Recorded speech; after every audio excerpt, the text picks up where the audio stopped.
You think wearing a uniform gives you the right to sit here? Proud female CEO sneered across first class. What she didn't know was that the man she just insulted was on his way to a hospital where his daughter was dying of cancer. Less than 24 hours later, his face appeared on national news, bringing a nation to tears. But the twist no one saw coming was that the very woman who mocked him would become the one to change that child's fate. The airport terminal buzzed with its usual cacophony of announcements, rolling suitcases, and hurried footsteps.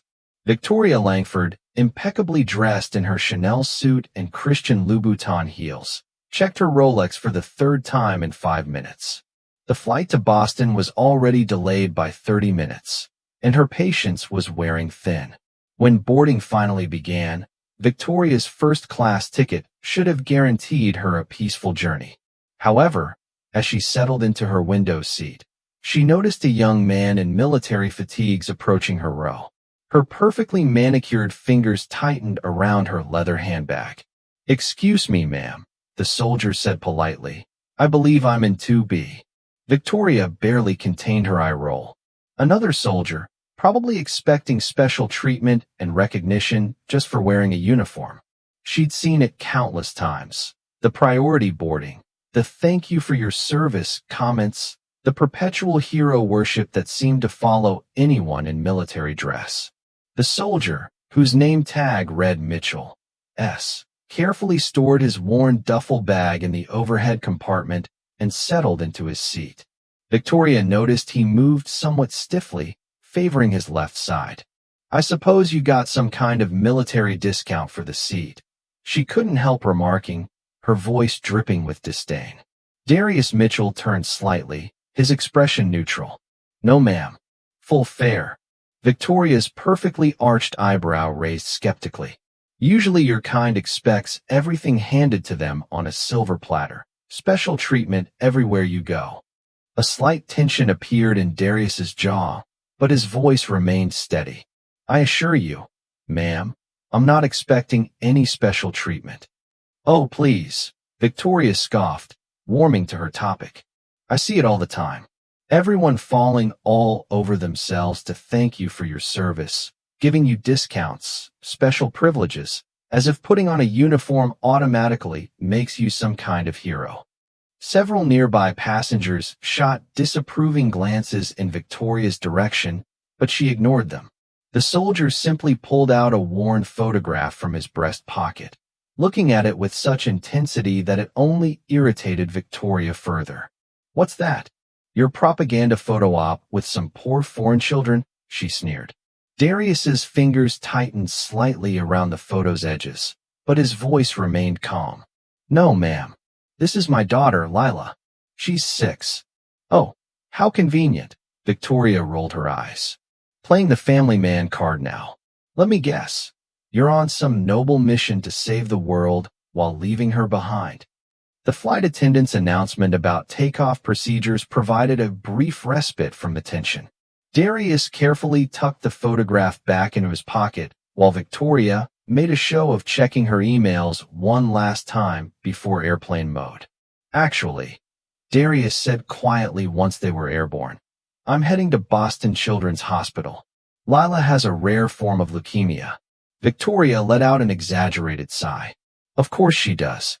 And let me guess, you're hoping someone will overhear and start a GoFundMe for you. That's how it works these days, isn't it? Military families playing the sympathy card." A middle-aged woman across the aisle gasped audibly at Victoria's callousness, but Darius's expression remained unchanged. He reached for the in-flight magazine, his hands slightly trembling, though whether from anger or emotion, Victoria couldn't tell. "The military's healthcare system should cover that anyway," Victoria continued, unable to stop herself. "More special treatment." "Ma'am," Darius finally said, his voice barely above a whisper, "I understand you have strong feelings about the military, but my daughter's condition is real, and it's serious. The treatment she needs is experimental. That's why we're going to Boston." Victoria noticed a faint scar running along his neck, disappearing beneath his collar, probably from some training accident. she thought dismissively. She'd read enough articles about how much money was wasted on military training exercises. The flight attendant approached with the drink cart. "Thank you for your service," she said warmly to Darius, offering him a complimentary drink. "See?" Victoria gestured triumphantly. "Special treatment. Just like I said." "No, thank you," Darius replied to the attendant. "Just water, please, and I'll pay for it." The 4-hour flight continued in intense silence. Victoria buried herself in work documents on her laptop, occasionally shooting sideways glances at the soldier. She noticed he kept checking his phone whenever it was allowed, his face growing more concerned each time. During a bout of turbulence, Darius winced noticeably as the plane jerked. Victoria caught a glimpse of what looked like severe scarring on his wrist when his sleeve rode up. "Combat injury?" she asked, more sarcastic than curious. "ID in Kandahar," he replied simply. "2 years ago. Lost 3 members of my unit that day." "Well, that's what happens when you sign up to play war," Victoria retorted, though her voice carried slightly less venom than before. Darius turned to face her fully for the first time. His eyes, Victoria noticed, carried a weight she hadn't seen before. "Ma'am," he said evenly, "I don't know what experiences have led you to hate the military so much, but I can assure you, none of us are playing." Boston Logan International Airport was bathed in early evening light when they landed. Victoria gathered her belongings, deliberately taking her time to avoid having to walk next to Darius through the terminal. As she made her way to baggage claim, she overheard him on the phone, his voice strained. "Yes, I'm here." "No, the last treatment didn't. Please, just keep her comfortable until I get there." "Yes, I know visiting hours are almost over, but I'm her father." Victoria shook her head, still convinced it was all an act. She collected her designer suitcase and headed for the taxi stand, pushing the encounter from her mind. She had more important things to focus on, namely, the pharmaceutical conference she was attending as a senior sales representative. Later that evening, in her luxury hotel room at the Four Seasons, Victoria scrolled through her social media feed while sipping a glass of expensive Cabernet. A shared post from a local Boston news station caught her eye, and her wine glass nearly slipped from her fingers. The headline read, "Local hero, battle-decorated soldier fights new enemy for daughter's life." There on her screen was Darius Mitchell's face, but not in the way she expected. The article showed him in a hospital room, holding a frail little girl with no hair. The child's smile was radiant despite the tubes and monitors surrounding her. Victoria's hands trembled as she read. Staff Sergeant Darius Mitchell, recipient of the Purple Heart and Bronze Star for his actions in Afghanistan that saved his entire unit, now faces a different kind of battle. His 6-year-old daughter, Lila, suffers from an aggressive form of acute myeloid leukemia that has proven resistant to traditional treatments. Despite still recovering from severe injuries sustained in combat, Mitchell has been working 3 jobs between his military duties to fund experimental treatments not covered by military insurance. His unit has been raising funds through various initiatives, but the costly treatment at Boston Children's Hospital remains a significant challenge. "I promised her mother before she passed away that I would always protect Lila," Mitchell said. "When you're in combat, you have weapons, training, and your brothers in arms. But fighting cancer? You feel helpless. All I can do is be here and try to give her a chance." The article continued with details about Lila's condition and the experimental treatment program, but Victoria couldn't read any more through her tears. She remembered every cutting remark she'd made on the plane, every dismissive gesture, every cruel assumption. The photograph from the article haunted her, Darius in his hospital chair, holding his daughter, while clearly in pain himself from his injuries, yet smiling for her sake. The very photograph he had tried to show Victoria on the plane. With shaking hands, she reached for her laptop and searched for more information. She found the fundraising page set up by Darius's unit, which detailed not only Lila's battle, but Darius's own journey. The IED attack had left him with severe internal injuries and PTSD, yet he had refused medical discharge to maintain his daughter's military insurance coverage. Victoria barely slept that night. Every time she closed her eyes, she saw Lila's brave smile, Darius's tired but determined face, and, most hauntingly, she heard her own cruel words echoing in her mind. The morning light found her still in her hotel robe, her conference notes untouched, as she dug deeper into the Mitchell story. She discovered that Darius's wife, Angela, had died from complications during Lila's birth. Despite his grief, Darius had remained an active duty soldier, creating a support network of fellow military families to help care for Lila when he was deployed. The article described how he would read stories to her every night over video chat from Afghanistan, never missing a day, until the IED attack left him unconscious for 2 weeks. Victoria's fingers hovered over her keyboard as she found Boston Children's Hospital's website. Without hesitation, she clicked on the donation page. The amount she entered, $50,000, would barely dent her savings, but it represented something far more significant than money. It was her first step toward atonement. But it wasn't enough. She called the conference organizers and apologized for her absence, citing a family emergency. Then she contacted her pharmaceutical company's charitable foundation. As a senior representative, she had connections that could make a real difference. "This is Victoria Langford from Meridian Pharmaceuticals," she said, her voice firm despite her lack of sleep. "I need to speak with Dr. Thompson about the compassionate care program." Hours later, she sat in a meeting room at the hospital with the program directors. Her professional mask was firmly in place, but her heart raced as she made her pitch. "Our foundation has the resources to support experimental treatments like Lila Mitchell's," she explained. "What we need is to streamline the approval process. Every day we delay is a day these children suffer unnecessarily." Through the conference room's glass walls, she caught glimpses of children in the oncology ward, some playing, others sleeping, all fighting battles no child should have to face. Somewhere in this building, she knew Darius Mitchell was sitting beside his daughter's bed, probably still in the same uniform from yesterday. "Ms. Langford," one of the directors leaned forward, "what you're proposing would require significant policy changes." Victoria straightened her spine, channeling all her years of corporate negotiation experience. "Then let's change them. Today. Right now."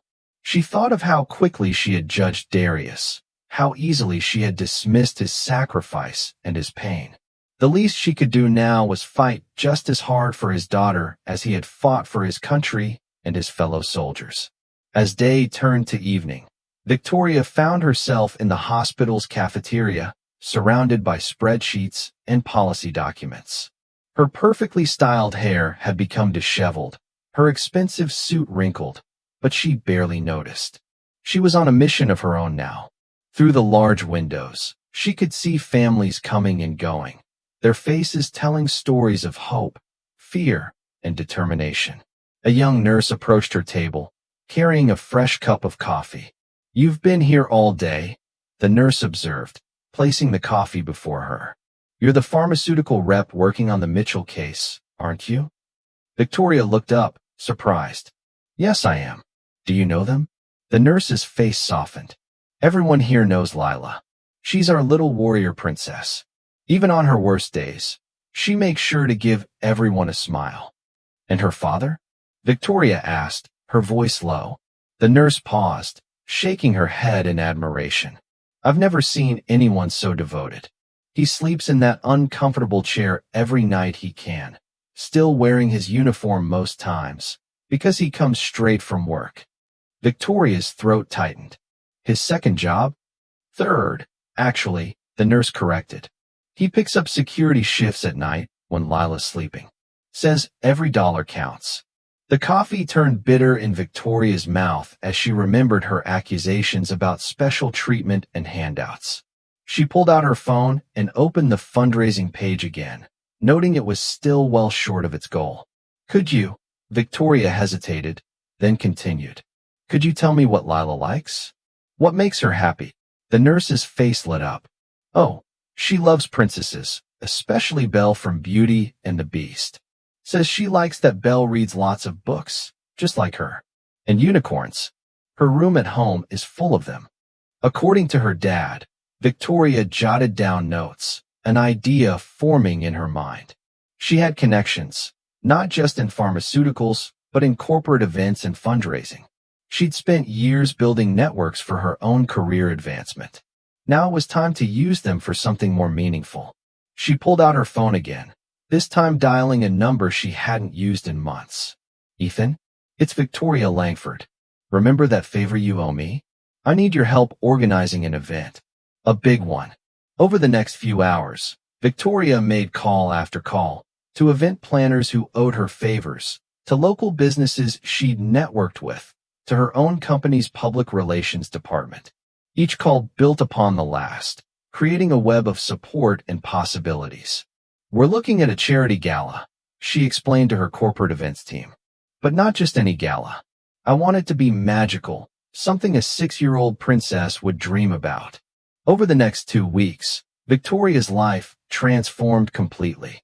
Her pristine apartment in Houston became command central for Operation Princess Lila, as she'd named it.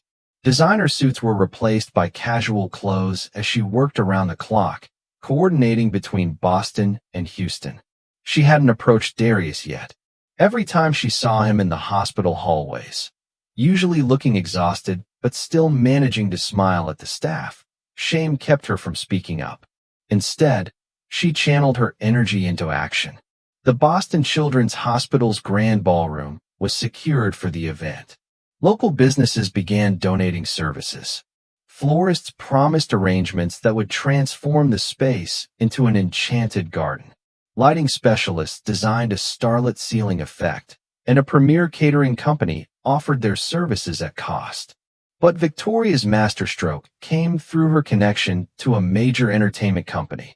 I don't care what it costs, she told the executive on the phone. I want real Disney princesses there, especially Belle.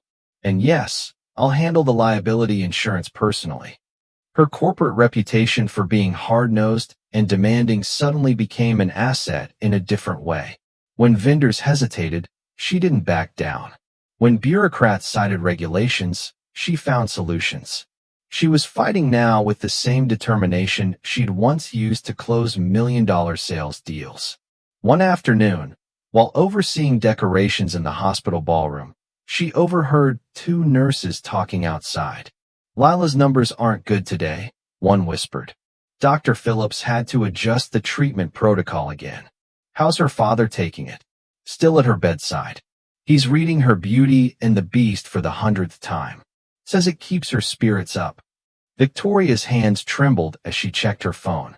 The fundraising page showed they were still $50,000 short of the goal needed for the full treatment course. Without hesitation, she added another $225,000 from her own accounts, then sent urgent messages to her corporate contacts.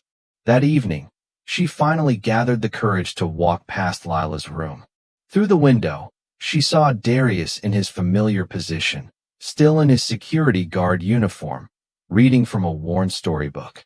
Lila lay in her bed, thin and pale, but smiling as her father did different voices for each character.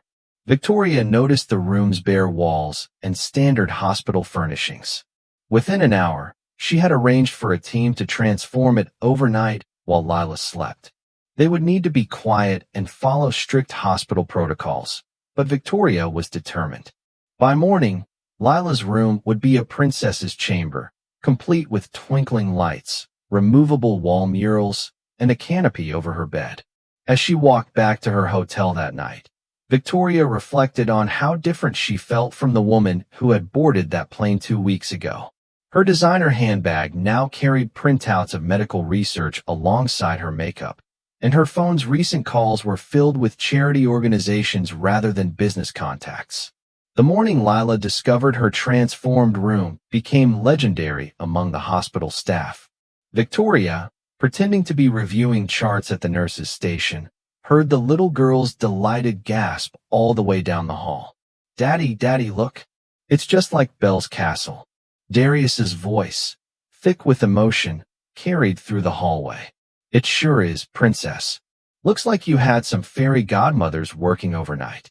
Victoria slipped away before she could be noticed, but the memory of Lila's joy stayed with her all day as she continued preparations for the gala. The event was now just 3 days away, and the response had exceeded her wildest expectations. That afternoon, she received an unexpected call from her company's CEO. "Langford," he said, "I've been hearing interesting things about your activities in Boston. Quite a departure from your usual approach." Victoria straightened in her chair, prepared to defend her actions. "Sir, I can explain." "No need," he interrupted. "I've reviewed the proposal from our charitable foundation. The board has agreed to match all donations raised at your gala, dollar for dollar." For the first time in her career, Victoria found herself speechless. "And Victoria," he added, his voice softening, "my granddaughter survived childhood leukemia. What you're doing, it matters." After hanging up, Victoria sat in her hotel room, surrounded by event planning documents and medical research papers.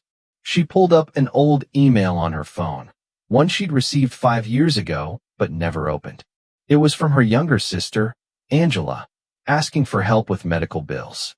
Victoria had ignored it, too focused on her career climb to be bothered with family problems. Angela had died 6 months later. Tears rolled down her cheeks as she finally understood why she'd reacted so harshly to Darius on the plane. It wasn't about him at all. It was about her own guilt, her own shame at having failed to help when someone truly needed her. A knock at the door startled her from her thoughts. It was Ethan, her event coordinator. "Victoria, we have a situation," he said, looking worried.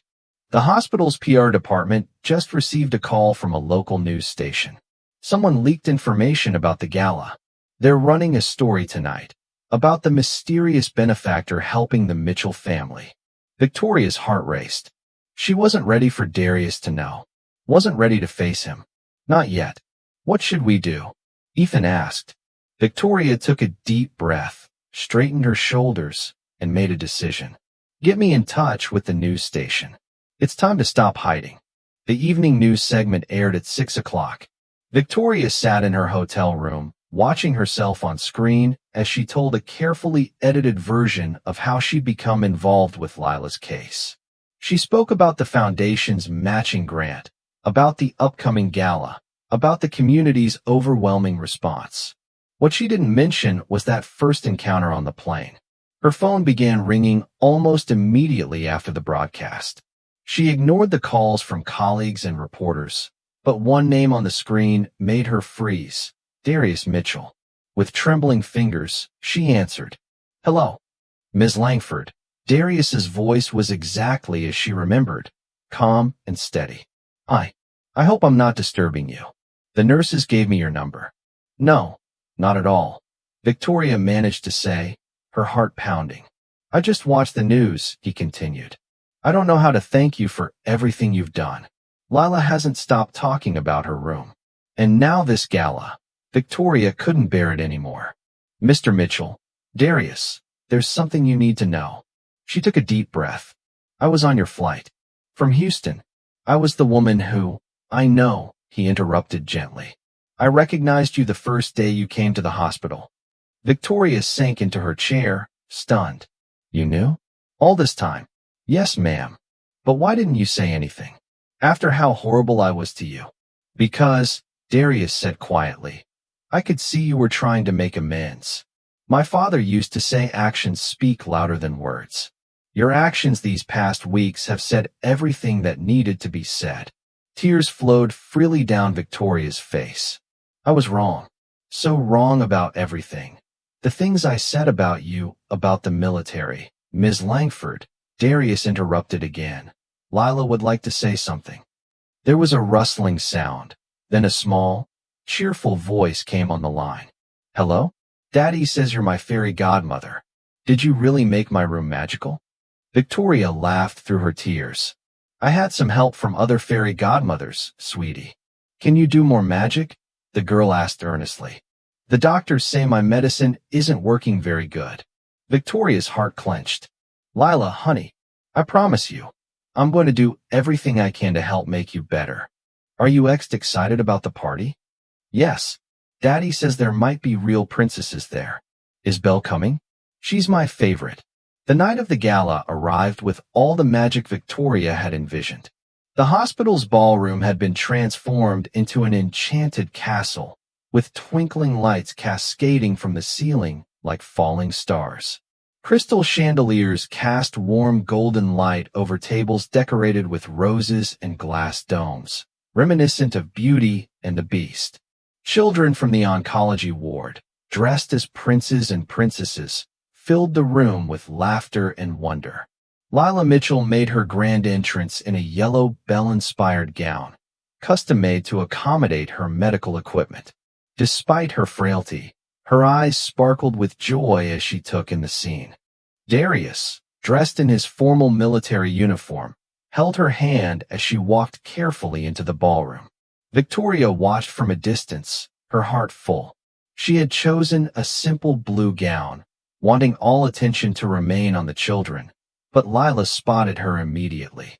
"Fairy godmother," the little girl called out, making her way over as quickly as her weakened body would allow. Before Victoria could respond, she found herself wrapped in a tight hug from the small child.